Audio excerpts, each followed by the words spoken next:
time is now. Yes, right now. We must have the whole truth. This is the true light, coming to you live from live tapes. The answers to all your questions.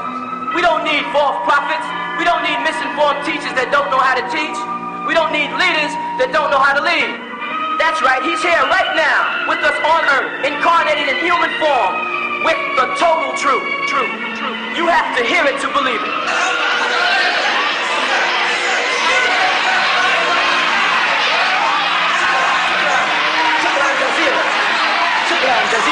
Assalamu alaikum wa rahmatullahi wa barakatuh.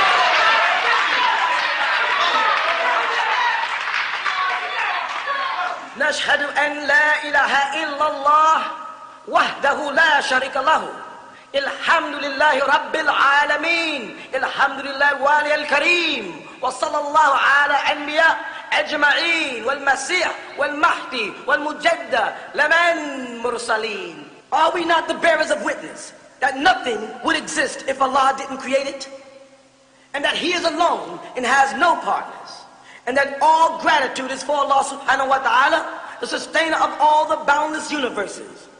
All gratitude is for Allah subhanahu wa ta'ala, the generous eternal friend, and send salutations of Allah on all of His prophets and His apostles, and on the Messiah, the anointed one, and on the Mahdi, the guide, and on the Mujaddid, the reformer, which was all sent from Allah subhanahu wa ta'ala. We send greetings and we send peace throughout the boundless universe to all. Assalamu alaikum wa rahmatullahi ta'ala wa barakatuh. You are now listening to The True Light with Sayyid Al-Imam Isa Al-Hadi Al-Mahdi in a live question and answer session. In the scriptures, it's clear that it says... Which scripture? The King James Bible, the King's Version. Okay. And there it's clear that it's Arabic language and Hebrew language. I'd like to know which one of those languages, came first, and how can I see this and prove this through the scriptures? Neither one of those languages came first. Neither one? Neither one of them, because Arabic and Hebrew are the same language. They are dialects of the same language. See? And the language that the scriptures have come was Syriac Arabic, or Syriac Hebrew, the Phoenician language that Father Abraham or Ibrahim spoke. And they called him an Arab, not in relation to who's in Saudi Arabia today, but because the word Arab in the language meant a person who wandered from place to place, or moved around. Because in Arabic, when we see Arab, we call a car an Arab. A car is Arabiya. It's something that drives around. You understand? And so when Ibrahim and his family, when they Nahr, when they crossed over the river of Euphrates and Tigris, the people who was in the valley called the Phoenicians, when he left off Judea, called him Abra, to come from one side to the next, which later became known as Hebrew. You understand? When he migrated up to the land of Haran, wandering, setting up altars, they said he is a Arab, one who moves from place to place. As he raised his flocks in different places, they called him here Bedouini, camel raisers and sheep raisers. As history holds it, man with ignorance has now turned these into tribes. These are Bedouins, these are Arabs, these are Hebrews, when they were all the same people in the time of Abraham and speaking the same language. So it's not whether Arabic or Hebrew came first. Arabic and Hebrew are the same language. So when you go down to the Hebrew language, alif, ba, right, ta, gimal, dal, ha, you go to the language, and alif, ba, ta, tha, jim, ha, kha, in Arabic, you got the same language. There is no P in Hebrew. There is no J in Hebrew. They've added a P and they added a J when it became Yiddish. You see? Which is a combination of other European languages. The original Hebrew and the original Arabic are the exact same language. And they both come from our father, Ibrahim. And Allah subhanahu wa ta'ala so knew this that in the Quran he directs Muslims to follow Abraham's religion. Throughout the Quran, when Muslims maliciously, after the Prophet Muhammad, have turned and made a new religion, and it's become Muhammad's religion. And they worship hadiths and books of men, when the Quran openly is telling them to follow Abraham's religion, which would mean that all of the covenants that apply to Bani Israel would apply to Bani Ismail. It would be the same family again. They would have come back together under one covenant. You follow? But egotistical human beings who want to be leaders have split the family of Abraham again. And thus you have people calling themselves Arabs, and you have people calling themselves Israelis, etc. That's just the work of Shaitan again, just as busy as he could be, with no silsila, no root to any truth or fact, just their opinion about what they think English translations of the Quran are saying. And it's a sad thing, because many souls are getting lost by ignorant people who want to be leaders. Leaders are not made, they are born. Shukran. Assalamu alaikum. Assalamu alaikum.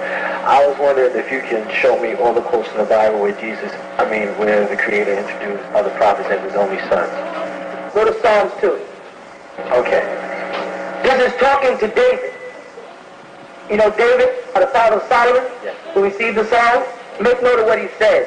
Why do the heathens rage and the people imagine a vain thing? The kings of the earth set themselves, and the rulers take counsel together against the Lord and against his anointed, saying. Now stop. When you see the word anointed, that's the Hebrew word Misha, or Missa, or Messiah. Okay, they're calling David a Messiah. Okay? Now what do they say?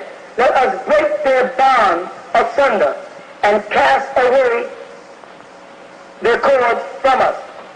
The kings of the earth and the rulers of the earth set out to destroy Israel. The kings of the earth and the rulers of the earth did not set out to destroy Jesus. Just the Romans. You follow that? And they had emperors, not kings. So that's another one. Go on. Number 4. He that sitteth in heaven shall laugh. The Lord shall have them in derision. The Heavenly Father is laughing at these people who try to destroy Israel, and he'll have them doing, in derision, going all kind of crazy ways. 5. Then shall he speak unto them in his wrath, and vex them in his sore displeasure. Then the Almighty will send a wrath down on them, right, and vex them. The Roman Empire did not get a wrath down on them during the period of time of Jesus' crucifixion. In fact, according to Christians, after that, all the disciples started getting persecuted and burnt and tied and right. So this means it's still talking about, I'm just showing you how this can't be talking about Jesus. Now we go on to 6. Yet I have set my king upon his holy mountain of Zion. Whoever that is, the Lord says, he put his king. What was David called? King David. And he was over the new city of Jerusalem at the time. That's not the city of Revelation. David had the temple of Solomon originally built. And that was the first Zion. Okay? We're still talking about David. I will declare a decree. The Lord hath said unto me. Now he's talking David in the first person. What does it say there? Read it to me. Thou art my son. Yes. At this day have I begotten you. That's the same quote that Christians use for Jesus. Right? But this is talking about David, not Jesus. This is before Jesus was even conceived. Ask of me, and I shall give thee the heathen for thine inheritance, and the uttermost part of the earth for thy possession. And they said about Israel that they were slaves to the uttermost part of the earth. Go on. Thou shalt break them with a rod of iron. Thou shalt dash them in pieces like the potter's vessel. Jesus did none of those things. Correct? Yeah. 10. Be wise. Now, therefore, O king, talking to Israel, be instructed, ye judges of the earth, talking to the judges that are mentioned in the book of Israel, the kings, and then the book of Judges, you follow? Yeah. Serve the Lord with fear and rejoice with trembling. Kiss the Son, talking about David again, because he was the king. Lest he be angry and he perish from the way, because he had the power to put you to death, is what Israel would do if you disobeyed the king. When his wrath is kindled, but a little. Blessed are all they that put their trust in him. Now read the next line. What does it say? A psalm of David when he fled from Absalom's son. It goes on to give you another psalm. Let's go on to the third. You follow? Yes. So there's a direct quote where David is called the begotten of the Father. Now let's go back to Genesis to pluralize it. Genesis chapter 6, right? And it came to pass when men began to multiply on the face of the earth, and daughters were born unto them, correct? Yes. What happened? That the sons of God, Go back and read that third word again. the sons of God. Is that plural? Yes. That's right. That the sons of God saw what? The daughters of men that they were fed. Now go down and read number 4.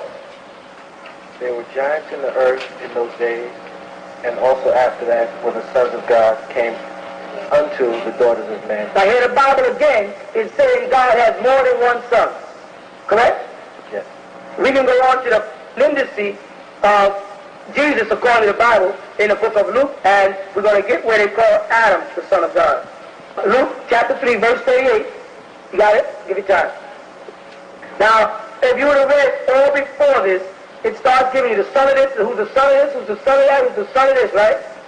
Yes. Then when you get down to 38, which says, which was the son of Enos, which was the son of Seth, which was the son of who? Adam, Who was what? which is the son of God. You understand? Yes. This can go on and on throughout the Bible. They don't know what they're talking about.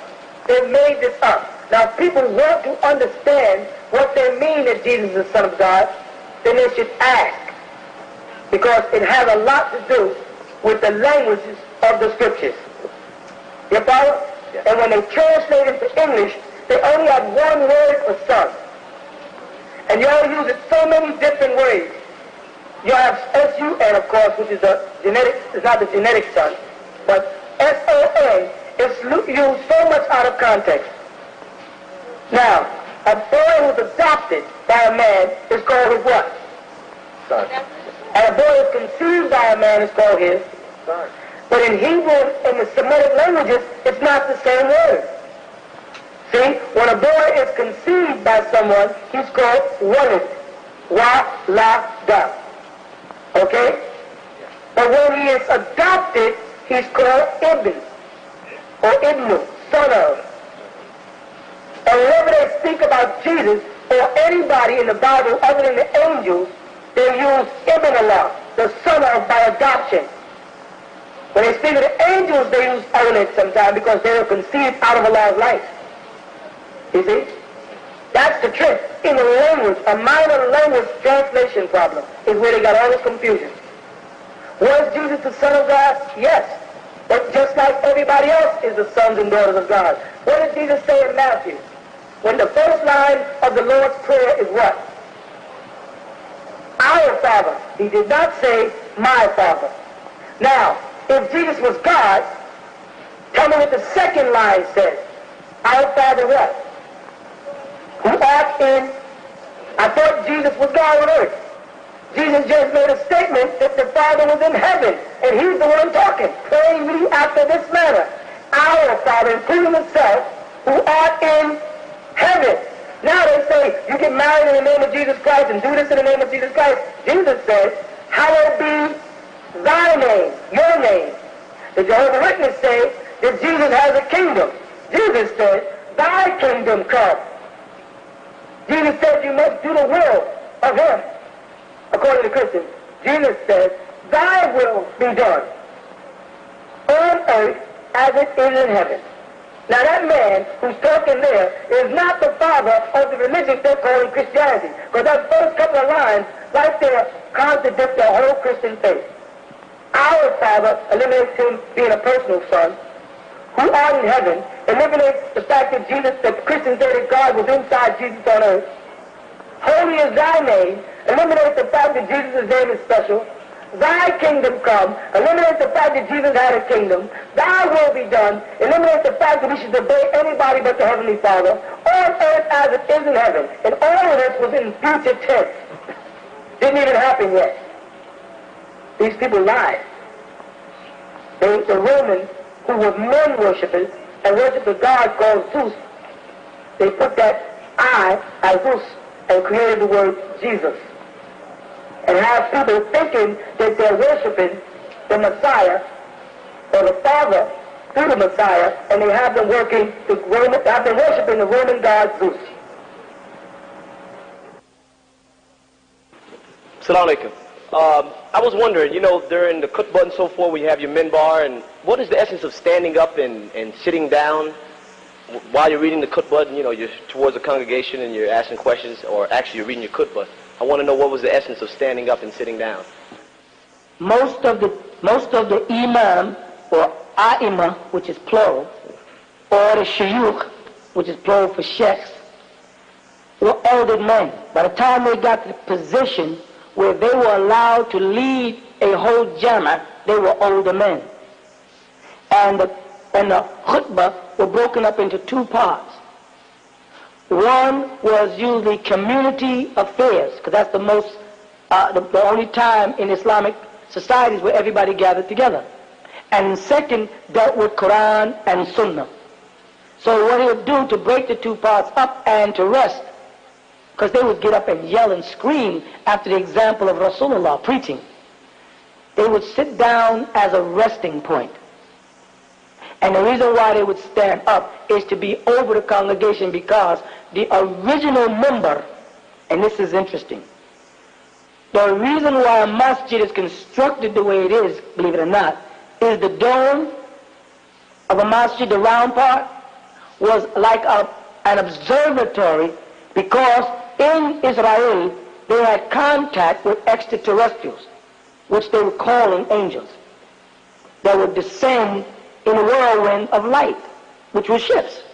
And those were observed. The dome in the east of the mosque was observatories, and the mimbar, believe it or not, the word mimbar comes from the word nar, light, like a lighthouse.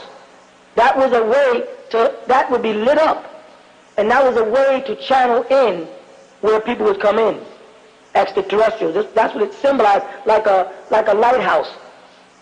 You understand? Yes. Every part of the masjid and every incident in it was ritualistic. Now, those steps on the mimbar inside the masjid only had 3 steps originally in the first masjid, the Qubba, they call it.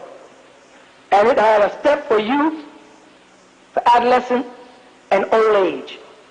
And Muhammad stood on one, Umar on another, and Abu Bakr on another when he would give khutbahs. And he would sit down and relax in between the sermon and then stand up and teach again as a resting point. You follow? Yes. Because he would change notes from community affairs to the notes that were Quran and teachings. And now, as time passed, the amount of steps increased as the Sahaba of Rasulullah became worthy to coming and standing, to the point where you have more companions than steps. So some mosques have 30 steps, because they would stand there during the khutbah in olden days. So when giving the khutbah, is it possible for you to write your own understanding that you said that while giving the khutbah it should be like Quran, you should be following it towards... But the khutbah is broken up into 2 parts. The first part should be your own community affairs, things pertaining to your community. The second part should be some lesson about whatever holiday is in that month, whatever, you follow what I'm saying? Yes. About the hadith and the Quran, the Sunnah and the Quranic, some teaching that Muhammad was trying to convey, and always talk about the importance of, according to Rasulullah, zakat and Jummah and Salah. Always. Shukran. The question I need to ask is, I'm trying to resolve something here in one of the handouts that I had got, where it says, "He has commanded blacks and Latin to keep their seed pure." The point is, you in the last answer to the last question, you mentioned the destruction of the Egyptian writings. Also, I have heard of the destruction of the Mayan and Aztecs writings. Could you in some way bring all these points together, the Latins and the blacks, as well as the destruction of their history, their writings? Could you resolve for me? Yeah, I'll do my best. Now, first of all, when we say Mayans, okay, we're saying illusions. In their language, the word Maya means illusion, something that doesn't exist, believe it or not. Now, different beings, the Aztecs, the Mayans, the people of Catamas, of Central America, all these different tribes were no more than Indians who migrated from what we call Sinin, India, or Hind, all the way from China or Hind, and mixed with each other and went across the Bering Strait and down into America and then down into South America. They belong to the eastern part of the world where all of the spiritual light was coming, not in the west. The spiritual light was coming in the east. This is why all of your prophets were on the eastern side of the planet and not here. You got your Buddha, your Zoroastrians, your Muhammad, your Jesus. Everybody came to a certain area. That was the spiritual center or the navel of the earth because the Kaaba was there. All of these people's doctrine and languages come from the same language, Arabic. You follow? The first language spoken here. But all the languages of the world started off in Arabic. You follow that? Now, when you say Latins, you cannot mix up the Spartics, which were the Spaniards, with the Moravians, which were the blacks. When Carthagena, under Hannibal, who was a worshiper of the god Baal, because a lot of blacks would like to think that Hannibal was a great Muslim. Hannibal was a worshiper of the god Baal. His name is Hannibal. Glory be to the god Baal. You follow that? When they got pushed out of Italy, you remember the story of Hannibal and the elephants and the war they tried? Well, they took over the northern region of Africa and they migrated to what was called Mauritania, which is now called Morocco. And then they took Spain and set up Alhambra as an Islamic community. When Hannibal was overthrown, as they spread across North Africa, they converted to Deen al-Islam and they took over the whole northern region of Africa. Then the Spartics, called Spaniards, these were like the Angles, the Saxons, the Spartans, did what they always do. They took one of them called El Cid, who had an Arabic name also, and used him because he knew when those people in northern Africa would be making prayer. He knew when they worshiped, he knew how they lived, and he took them and told them when to attack and conquer Spain. So in 722 they conquered Spain and mixed in with them. When they saw the black, beautiful women of Morocco, they mixed their blood. Thus you have the Spanish, a combination of the original Nubian of the northern region of Africa mixed in with the Spartics, or what they call the Spaniards. You follow? And they suppressed their religious culture and dominated them with the Catholic faith. And then they migrated and went down to Portugal. And they moved from Portugal, the blacks who wanted to maintain their culture, down to a part of Africa referred to as Angola, which is Portugal, Angola. And the other ones migrated in different directions and went to one place called Florida, meaning place of many flowers. And another was Puerto Rico, which became known as Puerto Rico. And the people, after being there, which were these original blacks from Morocco, after being there for a long period of time, became known, of course, as Puerto Ricans. or American blacks in America have now been referred to as Negroes, or, with a little respect, American Negroes. But they're still descendants of Nubia. I'm trying to show you how they submerge all of it. So now when you meet a black American, he can't speak nothing but English, or what he calls, not even English, he speaks American, and he's lost identity with who he is. That is, the devil's purpose was to divide and conquer us. The Latino, which you see the Puerto Rican, is nothing but a black Arab like yourself. The Africans are nothing but the sons of Cush, and the sons of Mizraim, and the sons of Ham, who were the descendants of Noah, who migrated into Africa when Arabia became barren and spread across Africa, and all of Africa are nothing but Cushites, Nubians, Hamites, and Shemites.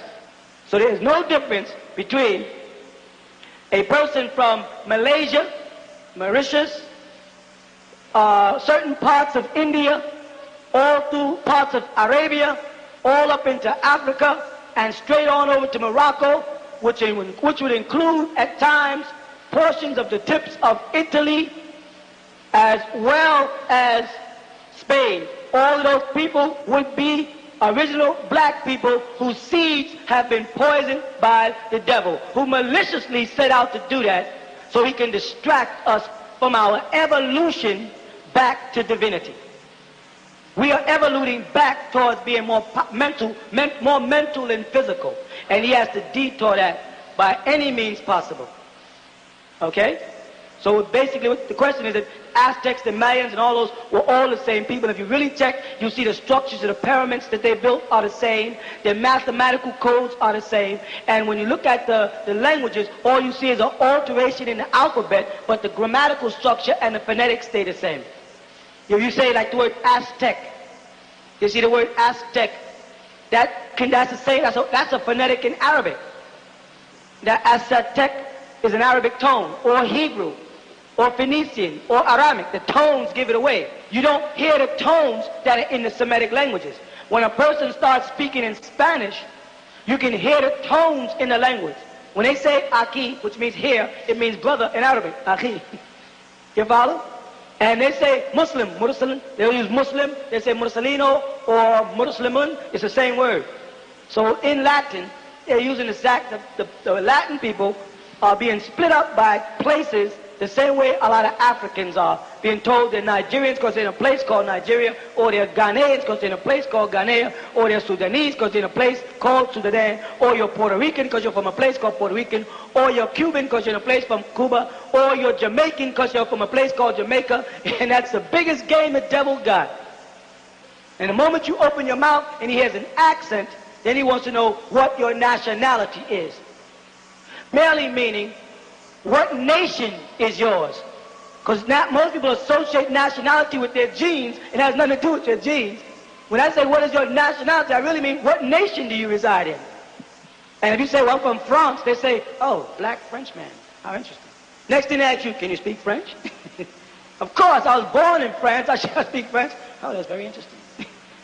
And there are people like from Panama, you know, who have white on their birth certificate, and they're blacker than you and me. Just another one of his games. All right? I hope I helped you.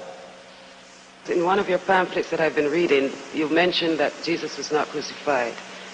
And, you know, I've been also reading this book by Sean Feld on the Passover plot. So I was wondering if there's any way you can enlighten me on this point, because if so, then in Matthew and Mark, you know, in the epistles of these apostles, they stated that there was a crucifixion. So I'm wondering if it was like partial crucifixion and he was just unconscious, or was it a, you know, thorough crucifixion and then this resurrection as stated by the so-called Christians? This is something that I would like cleared up this evening if possible. Thank you. First of all, a lot of people, especially in the Muslim world, try to give people the impression that Jesus was on the cross and taken down while yet alive, in a coma state, etc. And this is not true, because the Arabic word salib means crucifixion. Taqil means to kill. And the Quran says they did not kill him, nor did they crucify him. I'll go through different points to cover that. But first I want to point out some of the things that people seem to overlook. All right? One of them is that the person who was on the cross, who they claim was Jesus, said, "I thirst." Jesus himself had the power to turn water into wine. Jesus himself had the power to put flesh and bones and blood back together on a dead body of Lazarus after rigor mortis. Jesus himself had the power to walk on water, levitate. You follow? Yes. Can you imagine a person with these powers dropping to the point where they say, "I'm thirsty"? Now their answer would be, because as he was dying, he became a man. Well, if Jesus became a man for 1 second, then he never was God. Because the one thing that Allah, or as they call him, God, cannot do, and that's a question I've asked people many times, what is the one thing that the Heavenly Father cannot do? And the answer is quite simple. He cannot become less than himself and still be the omnipotent. You see that? And for him to have died for 1 fraction of a second on a cross to make a transition or anything of that nature would be becoming less than himself. So we established that whoever was on the cross, they were a man. And they actually separated themselves from the Almighty when they said, my God, as they translated, why have thou, you, separated from me, forsaken me? Now, if Jesus the Messiah was predicted to come from Isaiah to Jeremiah, all the way down to the prophets, you see, and that he would come into the world to die for your sins, born of a virgin, etc., he knew he was going to die. He told his disciples he was going to die, according to them. Where, in any point of this Bible, do we find the Almighty Father forsaking him at any point? Jesus had pain, according to them, before he even reached the cross. They were abusing him when he was being had a thorn wreath put on his head. I mean, they just abused Jesus. Okay? They say that this man on the cross was God and the Son of God in one. I'm just going to go around little things, all right? Now, when the 2 men beside him questioned him, he told one of those men that he would be in heaven with them that day. Correct? Yes. But the prophecy was that he would be in the bowels of the earth 3 days and 3 nights. Somebody made a mistake. Because in order for him to be in heaven that day, he couldn't have been in the bowels of the earth 3 days and 3 nights. You understand? I got it. Another problem is, Jesus is supposed to, when being in the tomb, resurrected to the point where he was a spirit with enough energy to leave an impression on a cloth, which they call a shroud. Right? Yeah. Yet, they say, somebody moved a stone for him to get out. Now, if he was a spiritual being with the power to go through the cloth, why did they have to move the stone for him to get out? If he was a spirit, he could have went right through the stone. You see the point? Another thing is, the soldiers told them, while we were asleep, the disciples came and took him away. Right? Well, if they was asleep, how do they know who came and took him away? This goes on and on. The discrepancies go on and on. What was written on the top of the cross? Jesus of Nazareth, King of the Jews. Jesus the Messiah, King of the Jews. The King of the Jews. All the disciples wrote a different story about what was said. Now the Holy, let's say, go ahead, I'm sorry. No, I'm sorry. You know, the point that I'm trying to make is then why are these evangelists and preachers, black ones included, you know, spreading this this false gospel. And our people, they're like, I mean, millions of people following these different TV evangelists, and they're supporting them, you know, by their tithes and that sort of thing. So what I'm wondering, who is going to spread the word to our black people that they're attending a church that is telling them lies? you know, I know you cannot save all of them. I'm sure of this, but I'm saying it breaks my heart, you know. Well, you know the thing about that is, the question you asked was a very good question, because you asked who's telling the story. And it is just that. The white man admits, he calls it the greatest story ever told. And also he tells you, don't call your little brothers and sisters liars. Tell them, when they tell a lie, say they told a story. The greatest story ever told is that God came down to earth in the form of a man and died for your sins. That's such a good cop-out. That means that me and you could be sitting in a car, right? Yeah. And you could be driving at 100 miles an hour and crash it up, and I die. That's so convenient. And if Jesus came into the world to remove sin, then why is every day the news saturated with sin? No, they made these stories up because the people combined Jah of Israel and Zeus of Rome to control the reformed Jews. The Sanhedrin and all those people had lost control over the Israelites because those so-called Israelites were becoming impressed by the new Roman Empire that was taking over. So he had to create a doctrine that was neutralized, that let them worship his god Zeus and their god Jah, which they combined and got Jesus. Then, because their god could die, who was Caesar, you follow? Yes. They had to kill the God of Israel. So they said that your God died.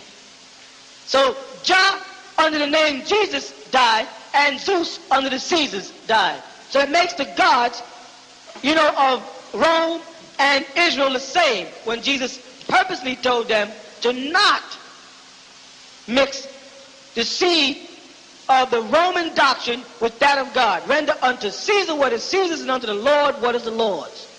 You understand? Yes, I do. So throughout those scriptures, they cannot show me anywhere where it says Jesus died and they saw it. Paul, in the Corinthians, what he says is that Jesus died according to the scripture. He doesn't say he's seen it. He says right here in the 1 Corinthians chapter 15, said, moreover, brethren, I declare unto you the gospel, which is the teachings, right? Which I preached unto you, which also ye have received, and wherein you stand. Paul is telling them, I'm going to give you a gospel, same one I'm teaching, but you already have gotten it, these books, from somebody else. And you base your law on this gospel. All right, this is 1 Corinthians chapter 15. All right? Yeah. Then he says, by which also ye are saved. Meaning, by this gospel that I preach, as well as what you receive, this is how you shall be saved. Now, he done altered the means of salvation. Because Luke says your salvation comes through baptism. Paul's saying, by you keeping the gospel, you're saved. So they got two different teachings. All right, let's go on.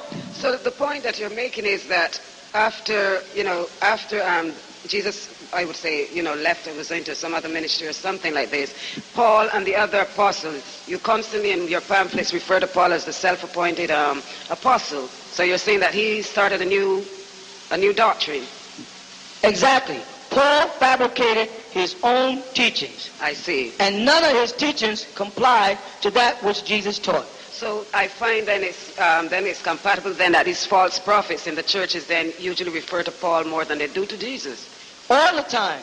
All right. They actually take, if you look at Romans 4:15, for the Lord brings wrath, right? This is what Paul says. But the law brings wrath. But where there is no law, there is no transgression. Now what is this man saying? This is the book of Romans, chapter 4, verse 15. Have y'all found that? Yeah, not yet.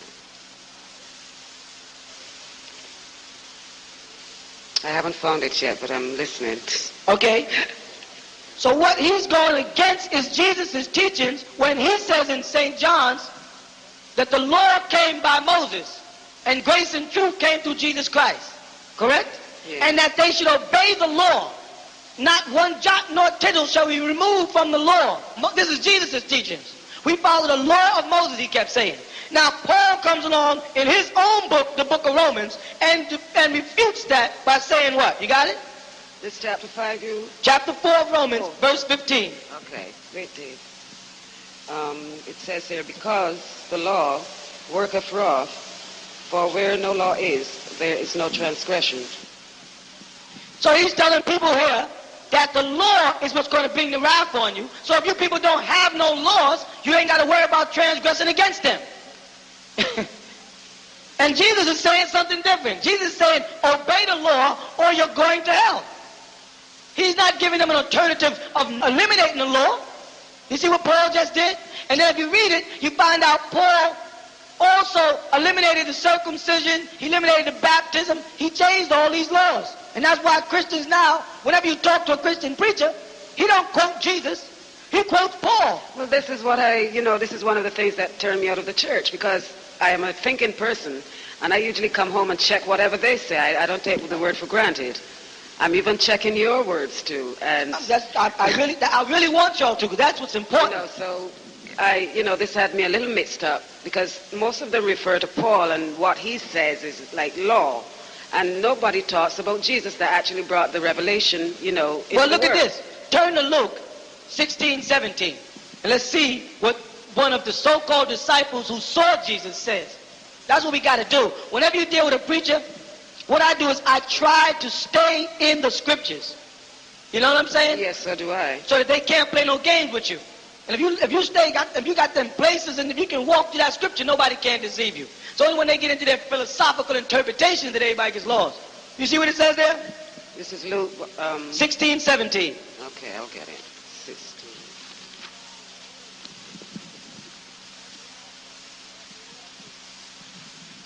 I'm a little slow turning these pages. That's all right. Want me to read it? Okay, go ahead. Thanks. It is easier for heaven and earth to pass away than for one dot of the law to become void. Yes, I see it. Now that's one of the people who was with Jesus. Now here this other man who says he, on the road to Damascus, he had his own little vision, and he alters what Jesus says in Romans 4:15. You understand? Yeah. Then in Romans 4:11, he received circumcision as a sign or seal of the righteousness which he had by faith while he was yet still uncircumcised. That's Paul again. Now, we know the circumcision went back to Abraham and was a covenant in Israel, as well as Ishmael, right? Yes. And that the Bible said that Jesus was circumcised. When the 8 days came for a circumcision, that he was circumcised. Correct? Yeah. Now, Paul is here eliminating the circumcision, taking laws out. What the Christians got to realize is it's not the Bible, it's the books that were added to the Bible by Paul. And that they are refusing to live by what Jesus said, because Paul was a person who changed his name from Saul, or a Hebrew name, to Paul, a Greek and Roman name. You follow? That's like a person who don't want to take on an original Arabic name, yet call himself John Muhammad or Betty Muhammad. They want to continue to keep names like Paul wanted to change it from, but yet Paul says, which is funny, when he was on the road to Damascus, when Jesus spoke to him, what did Jesus speak to him in? Hebrew, and called him Saul, Saul. You see? So Jesus, in that case, if that was Jesus talking to him from heaven, if Jesus called you Saul, and you say Jesus is God, what right do you got to go around and call yourself Paul? You understand? Yes, I do. So the thing that Christians have got to be told is that they got to stop following what Paul taught, and they got to start following what Jesus taught. Paul spread the teachings that they should teach the Gentiles in Acts 15:9 and 21. And Jesus told them that he could not teach the Gentiles in Matthew 15:28. He was only sent to the lost sheep of the house of Israel. Only. in St. John's 1. I came to my own receiveth me not. But Paul, who was associating with the Gentiles, because he didn't want to associate with Jesus' brother James and them, he brought the doctrine to the Gentiles and said, well, because the Israelites didn't accept it, I'll give it to the Gentiles. But he did not have the right to do that. And nowhere in Jesus' lifetime did he give the doctrine over to the Gentiles. It's a big game. You follow? Yes, I thank you very much.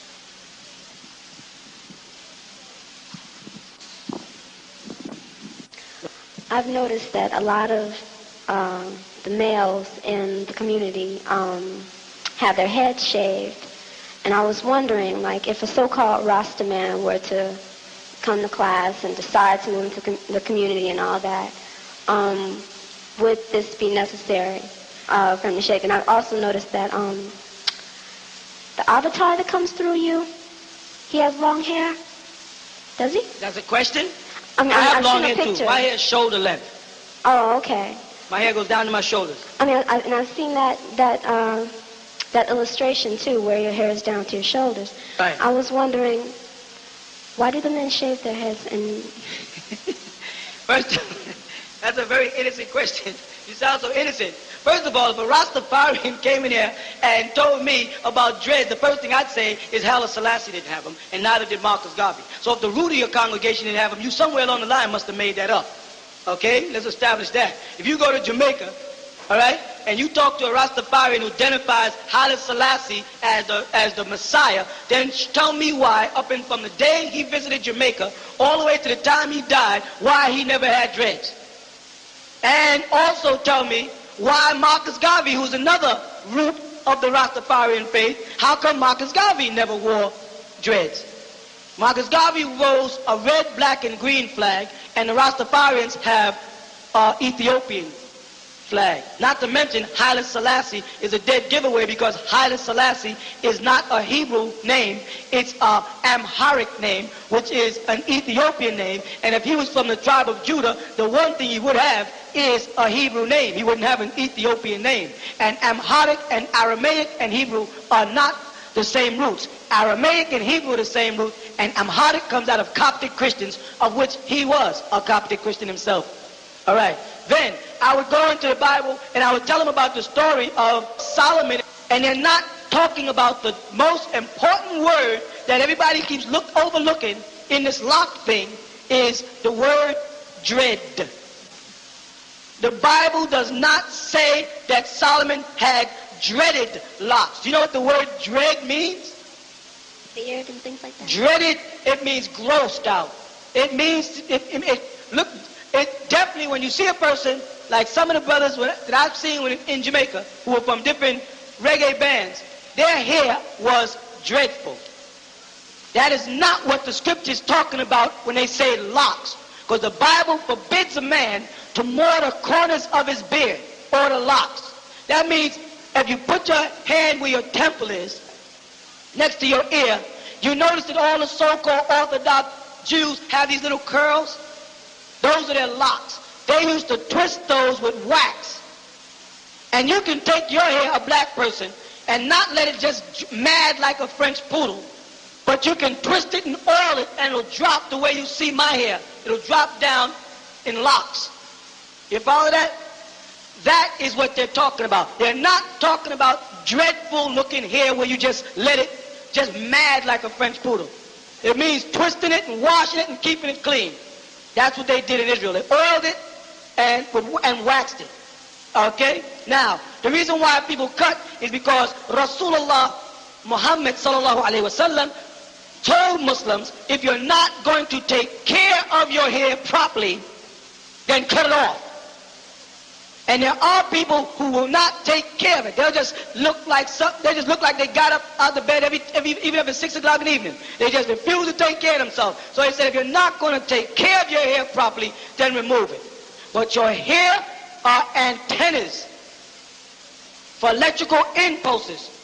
The longer, but it must be healthy and taken care of, not just matted like a French poodle, as I said before. So brothers are told here when they come in, cut your hair off, get rid of all these 3 parts, get all this perm and this lard and this stuff out your hair, and let your hair grow back healthily and take care of it, or keep it cut and keep a tagiyah or a prayer cap on. One or the other. If you're not going to take care of it properly, then cut it. But I will not walk around and see people walking around with hair sticking up all kind of ways looking. It just is not Islam. Islam is very tight. There's not a way of life in any religion they have that has as much laws on hygienic teachings as Islam. Okay?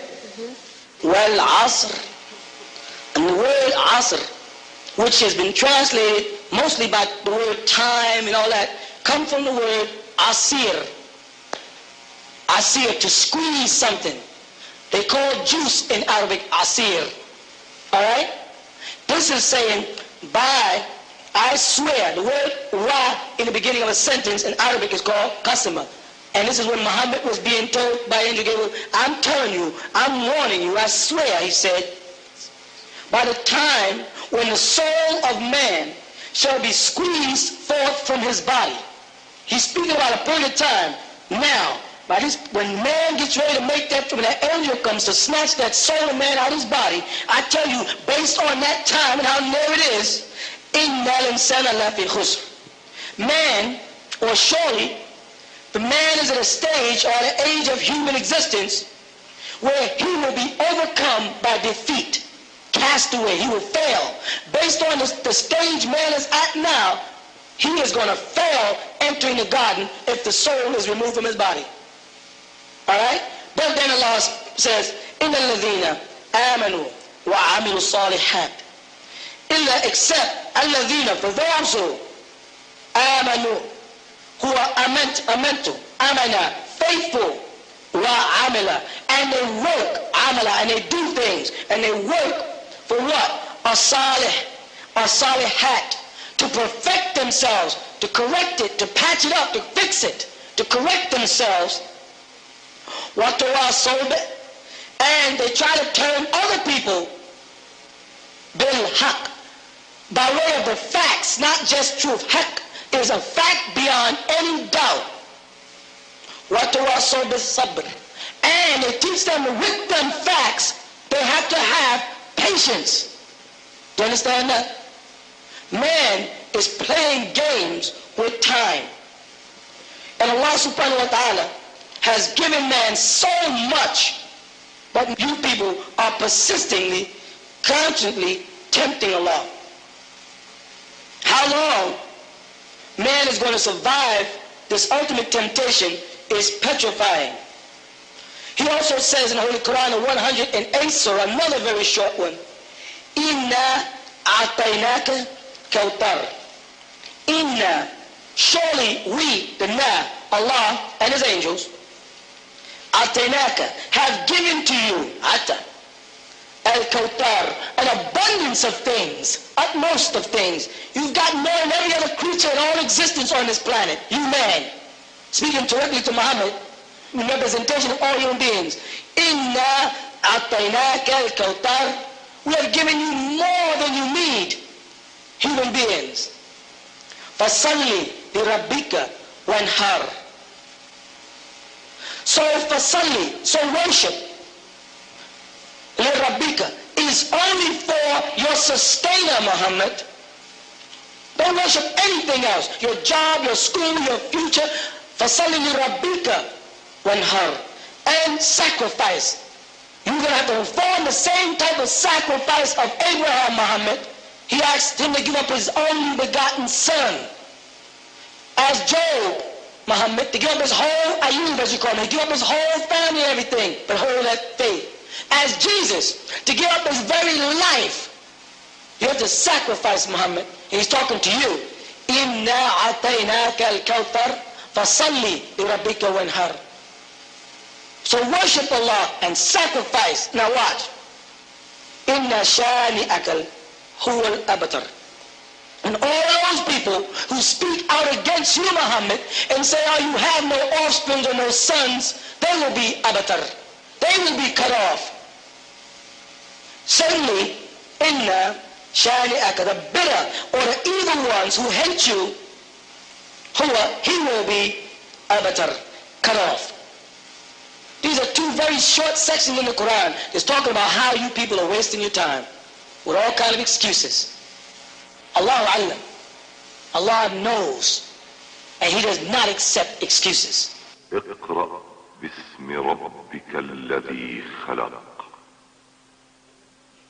خلق الإنسان من علق اقرأ وربك الأكرم الذي علم بالقلم علم الإنسان ما لم يعلم صدق الله العظيم.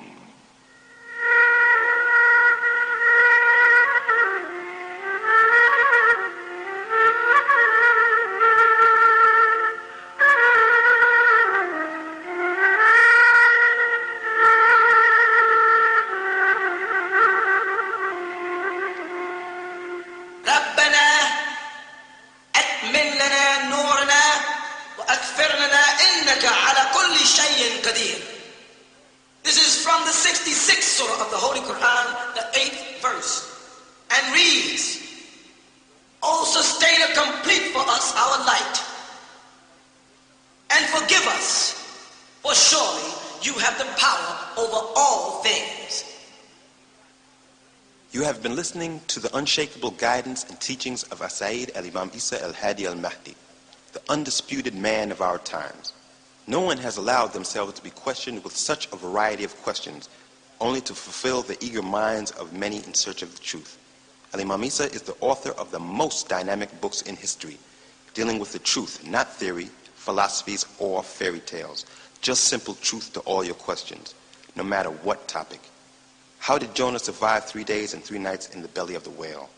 Does the Creator really sit on a throne? What and where is hell? Are angels extraterrestrial beings? Finally, the time has come for the whole truth to be heard. The Nubian Islamic Hebrew Mission would like to invite you to write or send questions to True Light, 719 Bushwick Avenue, Brooklyn, New York, 11221. The public is invited to newcomers class held every Sunday, 1 p.m. to 5 p.m. at the Nubian Islamic Hebrew Mission, 548 Hart Street, Brooklyn, New York. Assalamu alaikum.